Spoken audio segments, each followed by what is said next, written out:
Are busy hammering out a deal tonight to pass the National Defense Authorization Act. It includes a proposed amendment to get to the bottom of the curious things our military members say they're seeing in the sky.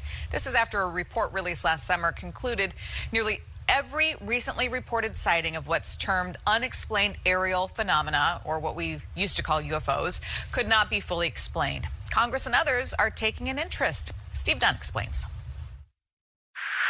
My gosh. They're all going against the wind. The wind's 120 knots from the west. Look at that thing, dude. The Pentagon says it does not know what that thing is. It's seen in one of 3 officially released Navy videos of unexplained aerial phenomena, or UAP, the government's term for UFO. Whatever you call it, claims of sightings have long carried a stigma.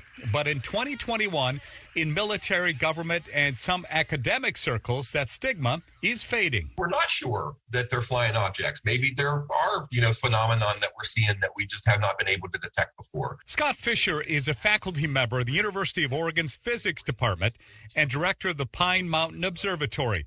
He says nature is full of things waiting to be found, studied, and explained, and technological advancements are opening our eyes. I believe that our technology drives the science in some way. So as we have a new generation of cameras and radar systems and things like that, that new technology opens up new vistas for us. And so these may be phenomenon that have been there all along, but we have the technology to detect them. There's certainly something being detected on Capitol Hill, where some lawmakers are taking UAP reports seriously. A bipartisan amendment proposed in the National Defense Authorization Act would create a permanent office to collect and investigate data on the phenomenon across the military, intelligence, and civilian communities. It would also require the Pentagon to provide regular reports to Congress and, more importantly, to the public, particularly when it comes to sightings reported by Navy and Air Force pilots. New York Senator Kirsten Gillibrand co-sponsored that amendment with fellow Senate Intelligence Committee member Marco Rubio, among others. She says this is urgent, regardless of the origins of UAP, and recently told Politico, quote, "If it is technologically possessed by adversaries or any other entity, we need to know.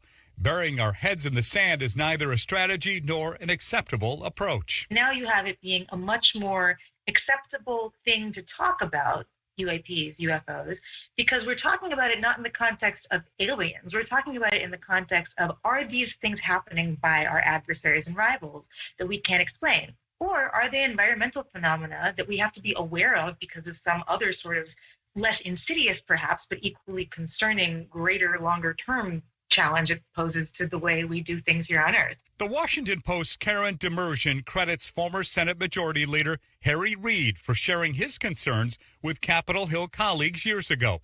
His effort to fund a different program to study military encounters with the unexplained laid the groundwork for where we are today.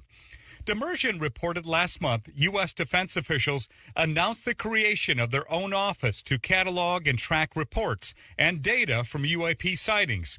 That happened just a few weeks after the Gillibrand-Rubio proposal landed in the NDAA. We just know that there is this very long acronymed group now that is in the intelligence division with the Pentagon that is going to be looking at this. Exactly what they will do is going to be a subject of probably a lot of scrutiny and a lot of tug of wars between the Pentagon and Capitol Hill. The office is called the Airborne Object Identification and Management Synchronization Group. I don't know where they came up with that name. Critics like Republican Congressman Tim Burchett of Tennessee say the DOD's new office is just a move to keep information and data locked away. It is really designed to help us better coordinate the reporting processes, the actual reports themselves, and the analysis of those reports. Pentagon spokesman John Kirby agrees this is an issue of national security.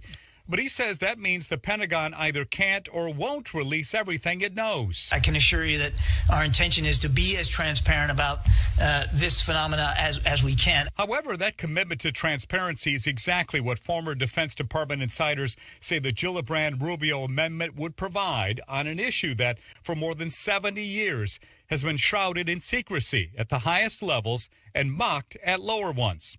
There's also something else that could shift the conversation dramatically. The amendment would require the new UAP investigative office to share the information and data it collects with a select group of scientists and experts outside of the government. The military data, that's been classified for many years. And it's the opening of that, sort of database that the scientific community will now have access to. That's the game changer. That, Scott Fisher says, is the first step toward finding a scientific explanation to the unexplained. And the real neat thing about this time is that the release of the data is going to help add legitimacy to the study of UAP. It's going to be more difficult for this to immediately be sort of a, oh, ha, ha, ha situation, aliens. And for more information on this issue and a look at the Senate Amendment 4810, look for this story on our website at katu.com. Is there anything in this bill to incentivize that? And tangentially related, I also wanted to ask for your support of new legislation that's going through in the NDAA. Senator Kirsten Gillibrand has actually written some legislation that is, like I said, tangentially related to this, that I implore you and the House to consider. And I know that's going to be coming to you guys soon. I think there's a similar bill coming through the House. So I'll leave it there. Thank you guys for taking my call. Thank you, Tim. Yes, and the legislation that you're talking about from Senator Gillibrand, we have our champion in the House and Congresswoman Jackie Spear, whom I had the honor of sharing representation of San Francisco, but for her whole time in public life, she's been a champion for ending sexual harassment and all of the dangers to women in the workplace. As the chair of the Committee on Armed Services that deals with personnel issues, she has been a leader in stopping violence against women in the military.